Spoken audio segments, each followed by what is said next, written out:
নমস্কাৰ news 18 Assam north ইষ্টৰ বিশেষ সম্প্ৰচাৰৰ জৰিয়তে আপোনাক স্বাগতম জনাইছো আৰু এই মুহূৰ্তত আমি জনাব বিচাৰিছো ৰাজনীতিৰ কিছু কথা বতৰা কিয়নো বিভিন্ন সময়ত এই মুহূৰ্তত চৰ্চাত আহিছে ব্ৰজেনজিৎ সিনহাৰ কথা হয় অৱসৰপ্ৰাপ্ত আৰক্ষী বিষয়া আইপিএছ বিষয়াৰ ব্ৰজেনজিৎ সিনহা এই মুহূৰ্তত ৰাজনৈতিক ক্ষেত্ৰত যাব নেকি বিভিন্ন সময়ত বিভিন্ন ধৰণে এই মুহূৰ্তত চৰ্চা হৈছে আৰু এই ধৰণে কথা আহিছে যে কংগ্ৰেছৰ পৰাও প্ৰস্তাৱ আহিছে জ্যেষ্ঠ আৰক্ষী অৱসৰপ্ৰাপ্ত আৰক্ষী বিষয়াগৰাকীৰ বাবে আৰু তেখেতক বঙাইগাঁৱৰ উপনিৰ্বাচনত তেখেতক প্ৰাৰ্থিত্ব আগবঢ়োৱাৰ কথা আহি পৰিছে গতিকে এই সকলোবোৰ বিষয় সামৰি এই মুহূৰ্তত আমি তেখেতৰ সৈতে উপস্থিত আছো আৰু তেখেতৰ সৈতে আমি জানিব বিচাৰিম এই কথাখিনি দাদা আৰক্ষীৰ অৱসৰ গ্ৰহণৰ পিছত এই মুহূৰ্তত ৰাজ্যৰ ৰাজনৈতিক ক্ষেত্ৰখনলৈ আপোনাৰ প্ৰৱেশ হ'ব বুলি কিছু কথা বতৰা চলি আহিছে গতিকে আপোনাৰ পৰা জানিব বিচাৰিছো পোনপটীয়াকৈ সেই প্ৰশ্নৰ উত্তৰটো প্ৰশ্নটো উত্তৰ দিয়াৰ আগতে মই প্ৰথমতে নিউজ 18ৰ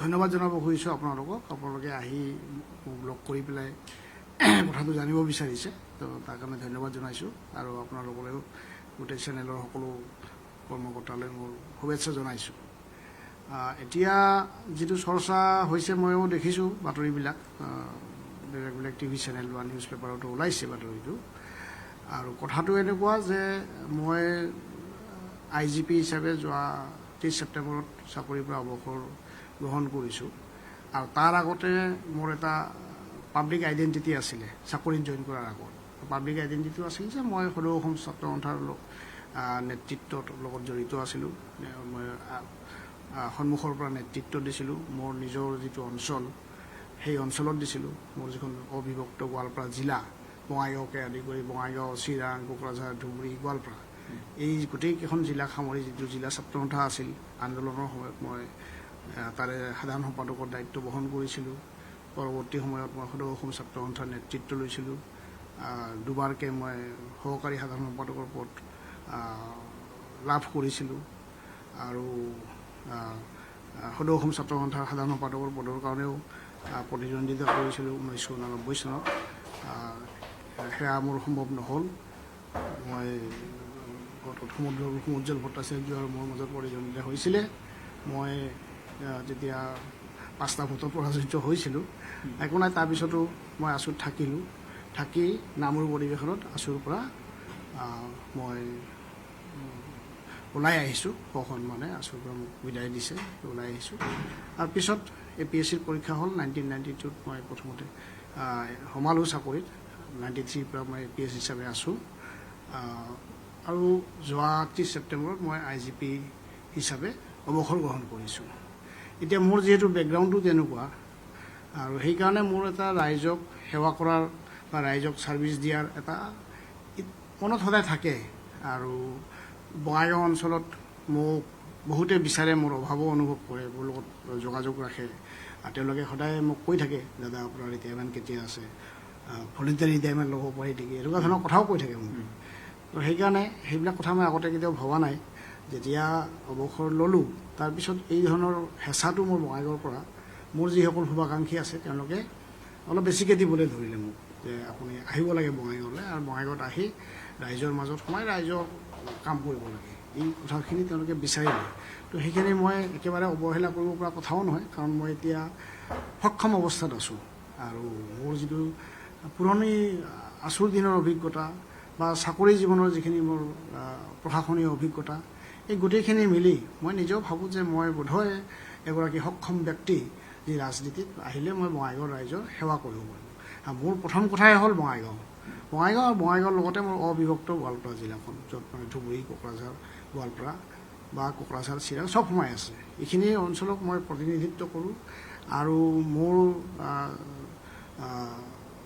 আমাৰ গোটেই অঞ্চলটোৱে পিছপৰা অঞ্চল আৰু তাত যিখিনি কমিউনিটি আছে এই কমিউনিটি গোটেইখিনি মই ৰাজবংশী কমিউনিটিৰ হয় আৰু ৰাজবংশীকে ধৰি বাকী যিমানবিলাক কমিউনিটি তাত আছে ধৰক আপোনাৰ কৈৱৰ্ত সমাজ আছে কলিতা আছে সূত্ৰধৰ সমাজখন আছে নাটযোগীসকল আছে সকলোৱে পিছপৰা কোনো হেৰি নাই আৰু তাত এটা ডাঙৰ ইছ্যু আপোনালোকে জানে ST কৰ্ণৰ এটা ইছ্যু চলি আছে ৰাজবংশীসকলে ST ডিমাণ্ড কৰি আছে সেইটো হোৱা নাই KSC এখন হ'ল কিন্তু KSCখন ভালকৈ হোৱা নাই তাক লৈ মানুহৰ মাজত যথেষ্ট অসন্তুষ্টি আছে গতিকে এই কথাবিলাকে মোক অলপ মনত খুন্দিয়াই থাকে। সেইকাৰণে মই ভাবোঁ যে মই সুযোগ পালে যদি মই পাৰোঁ তেতিয়াহ'লে মই নিশ্চয় আহিম আৰু মই ৰাইজৰ কাৰণে কাম কৰিম। এই ইছ্যুবিলাকত আমাৰ আগৰ বিধায়কে মই ইমান বলিষ্ঠ ভূমিকা লোৱা কেতিয়াও নেদেখিলোঁ মোৰ চাকৰি জীৱনত, তেখেতে লোৱা নাই এই ইছ্যুবিলাক লৈ পেলাই। মই তেওঁ বেলেগ কথা নকওঁ, কিন্তু এই ইছ্যুবিলাক লৈ মই বলিষ্ঠ ভূমিকা লোৱা দেখা নাই। সেইকাৰণে মই ভাবোঁ যে বা মানুহেও প্ৰথমে মোক বিচাৰে যে আপুনি আহক, এইখিনি আপুনি ছাৰ্ভিচটো দিয়ক, আপুনি নেতৃত্ব লওক। তো সেইকাৰণে সেই ইচ্ছাটো মোৰ নথকাও নহয়, আছে। গোটেই কথাখিনি ডিপেণ্ড কৰিব। এতিয়া মোক দলৰ পৰা দুই তিনিটা দলে মোক সুযোগো দিব বিচাৰিছে। তেখেতসকলৰ মহানতা প্ৰকাশ কৰি মোক সুযোগ দিব বিচাৰিছে যে আপুনি আমাৰ দললৈ আহক। এটা দল নহয়, দুই তিনিটা দলে মোক কৈছে আমাৰ দললৈ আহক, আহি পেলাই আপুনি এইটো নেতৃত্ব লওক সেই অঞ্চলটো, এই কথাটো কৈছে। এই কথাটো মই বেয়াও পোৱা নাই। আৰু সেইকাৰণে কিন্তু গোটেই কথাটো ডিপেণ্ড কৰিব মোৰ ৰাইজৰ সঁহাৰিৰ ওপৰত। যিহেতু মোৰ এটা চাকৰি জীৱনত এটা হেৰি থাকি গ'ল, ইমান প্ৰত্যক্ষভাৱে আৰু মই লাগি থাকিব নোৱাৰিলোঁ। গতিকে মোৰ এটা হেৰি আছে, ব্যৱধান আছে। তো ৰাইজে এতিয়া মই যদি যাওঁ মোক গ্ৰহণ কৰিবনে নাই, ঠিক আছে, মই কোনোবা এটা মঞ্চৰ পৰাই গ'লোঁ, কোনোবা এটা দলৰ পৰাই গ'লেও মোক গ্ৰহণ কৰিবনে নাই, এই কথাটো আছে। তো সেই কথাখিনিৰ কাৰণে মই অলপ ৰাইজৰ লগত মত বিনিময় কৰি আছোঁ। মত বিনিময় কৰি থকা নাই এনেকুৱা নহয়, কাৰণ মোৰ ইচ্ছাটো আছে ৰাইজৰ মাজত যোৱাৰ। সেইকাৰণে মত বিনিময় কৰি আছোঁ। আৰু যদি মই দেখা পাওঁ শেষত যে ৰাইজে মোক ভাল সঁহাৰি দিছে, ৰাইজৰ মই পাম সঁহাৰি, সেই বিশ্বাসটো যদি মোৰ জন্মে, তেতিয়াহ'লে মই নিশ্চয় আহিম। সেইটো সিমানখিনিয়ে ক'বলৈ। নিশ্চয়কৈ আপুনি বহুখিনি কথা উল্লেখ কৰিছে। এক প্ৰকাৰ আপোনাৰ মন স্থিৰ, সেই কথাখিনি আমি জানিব পাৰিছোঁ বা সেই কথাখিনি অসমৰ ৰাইজে অৱগত হৈছে। কিন্তু এটা কথাটো হৈছে যে এই মুহূৰ্তত আমাৰ হাতলৈ যিখিনি কথা আহিছে, কংগ্ৰেছৰ তৰফৰ পৰা পোনপটীয়াভাৱে আপোনাৰ হাতলৈকে প্ৰস্তাৱ গৈছে, সেই কথাটো কিমান সঁচা? সেইটো মই নুই নকৰোঁ, কথাটো মই নুই নকৰোঁ। আৰু মই ভাবোঁ, মই ব্যক্তিগতভাৱে ভাবোঁ যে গণতন্ত্ৰত শাসক আৰু বিৰোধী দুয়োটা দলৰে দৰকাৰ আছে। যদি গণতন্ত্ৰত অকল শাসকীয় দলটোৱে থাকে আৰু বিৰোধী দলটো একেবাৰে দুৰ্বল হৈ থাকে, তেতিয়াহ'লে প্ৰকৃত গণতন্ত্ৰ নহ'ব, ৰাইজে লাভ নকৰিব, ৰাইজৰ কামবিলাক নহ'ব। সেইকাৰণে গণতন্ত্ৰক জীয়াই ৰখাৰ স্বাৰ্থতে মই ভাবোঁ যে শাসকীয় দল আৰু বিৰোধী দল দুয়োটাৰে প্ৰয়োজনীয়তা আছে। আৰু গতিকে মোৰ তেনেকুৱা কোনো ভাৱ নাই যে কংগ্ৰেছ দলত গ'লে অসুবিধা হ'ব বা ইফালে গ'লে কিবা অসুবিধা, এনেকুৱা মোৰ ভাৱ নাই। আৰু এই মুহূৰ্তত আপুনি যিটো কথা ক'লে সেইটো মই নুই কৰা নাই, আৰু সেই কথাখিনি মই বিচাৰ বিবেচনা কৰি আছোঁ। আমি যদি চাওঁ যে সমষ্টিটো যিহেতুকে কিছু দূৰ আমি অকণমান আগুৱাই যদি আমি দুই এষাৰ কথা পাতিব বিচাৰোঁ, যে সমষ্টিটো কিন্তু অগপৰ দুৰ্গত আছে, যে বিগত প্ৰায় 8টা টাৰ্ম অগপৰ কাৰ্যকালত থকা। গতিকে তেনেকুৱা এটা সমষ্টি বিৰোধীৰ কাৰণে প্ৰত্যাহ্বান নহ'বনে? একচুৱেলি মই এতিয়া ৰাজনৈতিক কথা বতৰাবিলাক নোকোৱা ভাল হ'ব। কিন্তু আপোনালোকে যদি অকণমান ভালদৰে তাত চাই, আপোনালোকে এটা কথা বুজি পাব যে মানুহে একচুৱেলি পৰিৱৰ্তন বিচাৰি আছে। আৰু আজি নহয়, বহু দিনৰ পৰাই পৰিৱৰ্তন বিচাৰি আছে। কিন্তু মানুহৰ হাতত কোনো বিকল্প নাছিল কাৰণে, ৰাইজৰ হাতত বিকল্প নাছিল কাৰণে একেজন মানুহে আহি আছে। আৰু ৰাইজে এইটো নিশ্চয় বুজি পায় যে একেটা ঠাইত মানে যদি ক্ষমতাটো কেন্দ্ৰীভূত কৰি ৰখা হয় একেটা জেগাতে, সেইটো গণতন্ত্ৰৰ কাৰণে শুভ লক্ষণ নহয়। গতিকে বঙাইগাঁৱত তেনেকুৱা এটা হ'ল। আৰু মই বেছি ৰাজনৈতিক মন্তব্য দিব খোজা নাই। মই সময়ত যদি মই ৰাজনীতিত আহোঁ নিশ্চয় ক'বলগীয়া হ'ব এনেকুৱা ধৰণৰ কথা।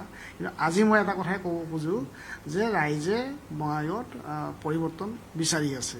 আৰু এইটো পৰিৱৰ্তন অকল এতিয়া বিচাৰিছে এনেকুৱা নহয়, বহুদিন আগৰ পৰাই বিচাৰি আছে। কিন্তু বিকল্পৰ অভাৱত ৰাইজে একেজন মানুহকে বাৰে বাৰে ভোট দি আছে। পুনৰবাৰ সুধিব বিচাৰিছোঁ যে যদি সকলো ঠিকে থাকে তেতিয়াহ'লে কেতিয়ালৈকে এই আনুষ্ঠানিকতা প্ৰকাশ পোৱাৰ সম্ভাৱনা আছে? আপুনি উল্লেখ কৰিছে যে আপুনি ৰাইজৰ সৈতে মত বিনিময় কৰিব, কথা পাতিব। আনুষ্ঠানিকতা কেতিয়ালৈকে হোৱাৰ সম্ভাৱনা আছে? এইটো মই কোনো দিন তাৰিখ দিব নোৱাৰোঁ। কিছুদিন মই সময় ল'ম। আৰু মই একচুৱেলি মোৰ এটা ব্যৱধান আছে, মই কৈছোঁৱেই ৰাইজৰ লগত। কাৰণ মই চাকৰি সূত্ৰে মই বাহিৰত থাকিলোঁ। বাহিৰত থকাৰ কাৰণে মই তাত লাগি থাকিব নোৱাৰিলোঁ কাৰণে এটা ব্যৱধান আছে। আৰু সেইকাৰণে মই নিজে গৈ আছোঁ, মানুহক লগ কৰি আছোঁ। আৰু মই এই লগ কৰা এই যিটো কথা, এইটো কিছুদিন চলিব। আৰু এতিয়া মই ব্ৰজেনজিৎ সিংহ হিচাপেহে গৈ আছোঁ। কোনো দলক প্ৰতিনিধিত্ব কৰি পেলাই মই যোৱা নাই, কোনো দলৰ মানুহকো মই লগ কৰা নাই। গতিকে মই ৰাইজক লগ কৰিছোঁ, ৰাইজ হিচাপে লগ কৰিছোঁ, যাৰ কোনো পলিটিকেল কেৰেক্টাৰ আছে বুলি মই নাভাবোঁ। সাধাৰণ মানুহৰ পলিটিকেল কেৰেক্টাৰ নাথাকে, দলীয় বিষয়ববীয়াবিলাকৰ পলিটিকেল কেৰেক্টাৰ থাকে, কিন্তু ৰাইজৰ নাথাকে। গতিকে তেনেকুৱা ৰাইজক মই লগ কৰিছোঁ, যিসকল একচুৱেলি আচলতে নিৰপেক্ষ। এই নিৰপেক্ষ সহজ সৰল সাধাৰণ মানুহখিনিকে মই লগ ধৰিছোঁ, কথা পাতিছোঁ। এতিয়ালৈকে মই সঁহাৰি ভালেই পাইছোঁ, কিন্তু পিছত কি হ'বতো মই নাজানো।